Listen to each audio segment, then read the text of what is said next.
Nazira va Gulyuz Olimovna Qashqadaryo viloyati Qarshi shahar 28-sonli davlat maktabgacha ta'lim tashkilotida tarbiyachi bo'lib faoliyat yuritaman. Bolalar ta'lim-tarbiyasiga hissa qo'shish men uchun baxt. Maktabgacha ta'lim inson hayotidagi eng muhim bosqichlardan biridir. Aynan shu davrda bolalarning dunyoqarashi, axloqiy tushunchalari, bilim va ko'nikmalari shakllanadi. Tarbiyachilik nafaqat kasbim, balki mening hayotim mazmuni. Bolalar bilan ishlash men uchun ilhom manbai.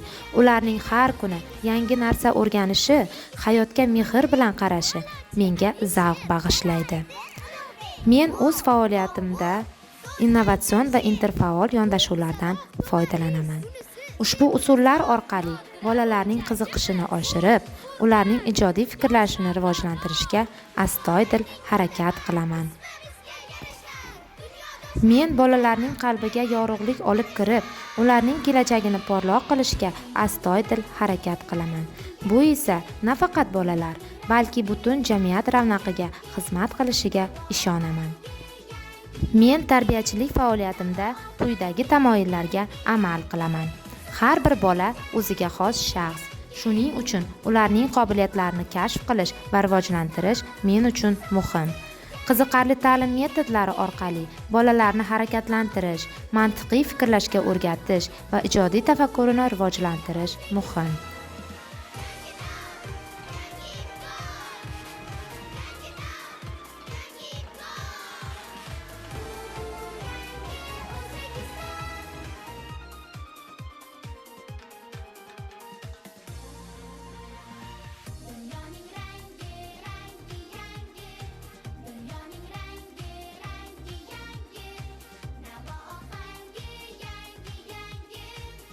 Ota-onalar bilan hamkorlik tarbiyaning muhim bo'lagi.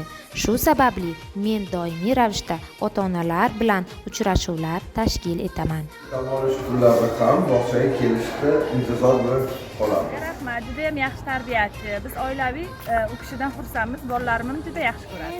Bog'cha yaxshi ko'raman, bog'cha yaxshi ko'raman, bog'cha juda qiziqarli narsalar o'tadi. Men bolalar kelajagi uchun fidokorlik bilan mehnat qilishdan faxrlanaman.